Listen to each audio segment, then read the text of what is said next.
Mga kababayan, alam natin kung gaano kamahal ang panganganak. May check-up, laboratory test, ospital, at gamot.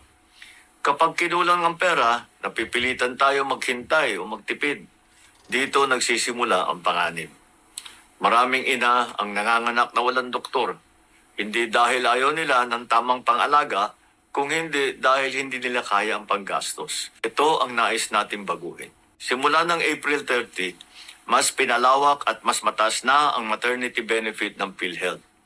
Para sa normal na delivery sa ospital, mula 9,750 pesos, magiging 29,000 pesos na ang sasagutin.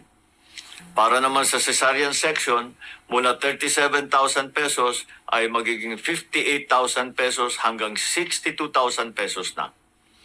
Sa maraming pagkakataon, kung sa ward manganganak, kahit sa private hospital, maaari nang wala nang babayaran paglabas.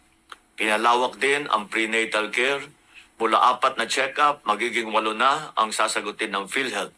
Kasama na ang mga bakuna at saka laboratory test. At pagkatapos naman manganak, may 3 follow-up visit na sakop na rin. Simple lamang ang ating layunin.